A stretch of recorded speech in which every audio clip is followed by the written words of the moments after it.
So when we come to think about interdisciplinarity in higher education, it's a very contested term. So there's a variety of definitions. Our particular take here at IATL is that there's 3 levels to this, and the first is multidisciplinarity, which is, for example, what you might get in a joint degree. So you do modules from one department and you do modules from another one. The second, more developed stage of that is interdisciplinarity. So you might have a situation where 2 departments are feeding into a single module at their particular departmental interests. And that's a very useful and interesting model of collaboration. I think the stage that we're seeking to reach always is that of transdisciplinarity. So what happens under those conditions is it ceases to be a disciplinary issue and it becomes a problem-based issue. So instead of thinking about it from a chemistry perspective or an English perspective, you think about what the problem is. So the problem is climate change, so then that comes first, the disciplines come second. In that way, you're encouraging students to be able to engage in a way that's actually much more relevant to what they're going to encounter in the real world. The real world does not consist of disciplines, it consists of problems and complex difficulties that they're going to need to address in their working lives. This, for me, is the value of interdisciplinary study in higher education. If we're not doing this and we're not doing it more, then we're going to be failing our students in the future.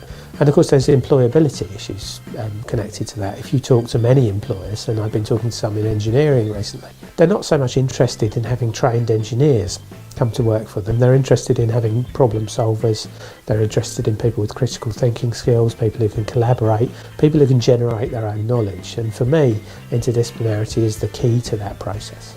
We were asked by Maths, for example, to do a workshop on abstraction, which is an important concept. These kind of very complex ideas can be applied across whole faculties, actually. The business of the abstract is as interesting to an art historian as it is to a mathematician, as it is to a chemist or a physicist. So in terms of content, this is where we go. We go to issues, we go to problems. Another example of that would be working with chemists in a theatrical space, where the students have to embody the idea of elements that they're allocated. What does it look like to embody the element of mercury, for example, and how better might you understand the behaviour of that element by behaving like it? It's easy to think of the pedagogical approaches as superficial, but in fact what they're doing is offering a more penetrating understanding of a discipline. It's a misconception to imagine that the body in academic life is simply a carrier for the brain. We're much more holistic than that as human beings, even if we think we are.